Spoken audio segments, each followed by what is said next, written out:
မိတ်ဆွေတို့အနေနဲ့ရေသားပြဘရင် Black Bear ရဲ့နာမည်ကိုကြားဘူးကြမှာပါ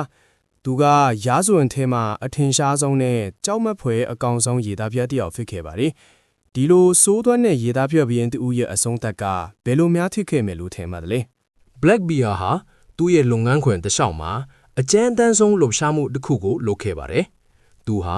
မြောက်ဘက်ကာရိုလိုင်းနာပြည်နယ် Charleston စိတ်ကမ်းကို6ရက်ကြာပိတ်ဆို့ခဲ့ပြီးစိတ်ကမ်းထဲဝင်ထွက်တဲ့တင်ဘောတွေစီကပစ္စည်းတွေနဲ့ဓားစာခန်းတွေကိုဖမ်းဆီးခဲ့ပါတယ်။အဲဒီနောက်ကမ်းရိုးတန်းတစ်လျှောက်ဆက်လက်ခရီးနှင်လာပြီး Topel Inlet ကိုဝင်ရောက်လာပါတယ်။ Black Bear ဟာသူ့ရဲ့အမှုထမ်းတချို့ကိုပစ်ထားပြီးရင်းနှီးတဲ့အပေါင်းအဖော်တွေနဲ့အတူမြောက်ကာရိုလိုင်းနာပြည်နယ် Bath ကိုရွှေ့လွှင့်သွားခဲ့ပါတယ်။အဲဒီမှာသူကရေဓားပြလွတ်ငင်းချမ်းသာခွင့်အစီအစဉ်ရဲ့တစ်စိတ်ပိုင်းအနေနဲ့ဘူရင်ကန်စီကနေတရားဝင်ခွင့်လွှတ်မှုရရှိခဲ့ပါတယ်။ဒါပေမဲ့သူနဲ့သူ့လူတွေအိုခရာအိုကေကျွန်းမှာအခြေစိုက်ပြီးတော့မကြခင်မှာတဲ့ပြလဲပြီးပင်လယ်ပြင်မှာပြင်သစ်တင်ပေါ်နှစ်စီးကိုလူရက်ခဲ့ပါတယ်။ Black Bear ကတော့သူ့ရဲ့လူရက်ခဲ့တဲ့တကြောက်စီ180ကစွန့်ပစ်ထားတဲ့တင်ပေါ်တစ်စီးကနေရတာလို့ပြောပေမဲ့ဘယ်သူမှမယုံကြပါဘူး။ဒါကြောင့်ဗာဂျီးနီးယားနယ်မြေနဲ့ဒုတိယဘီရင်က Alexander Spotswood က Black Bear ကိုတခါတည်းအဆုံးသတ်ဖို့ဆုံးဖြတ်လိုက်ပါတယ်။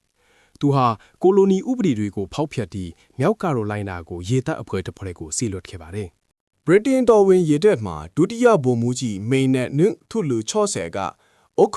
ရာကျွဲမှာရေဓားပြတွေကိုမမျော်လင့်ပဲဖမ်းမိခဲ့ပါတယ်။ Black Bear ဟာထုံးစားအစာအချိုးစားနဲ့လူအင်အားနှဲပါမိခဲ့ပြီမဲ့ရဲရင်ပြောင်မြောက်စာအဆုံးထိကြိုက်ခိုက်ခဲ့ပါတယ်။နောက်ဆုံးမှာတော့မိန်နဲ့ရွတ်လူတယောက်ကသူ့ကိုခုတ်လဲလိုက်ပါတယ်။ Black Bear ရဲ့ရန်လိုတဲ့ဦးဆိုးမှုဟာနှစ်ပင်မကြီးခဲ့ပါဘူး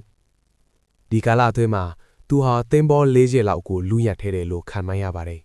။ Black Bear ရဲ့ကြောက်မက်ဖွယ်လောက်ရတွေကပင်လယ်ပြင်သမိုင်းမှာမမေ့နိုင်စရာဖြစ်ခဲ့ပါတယ်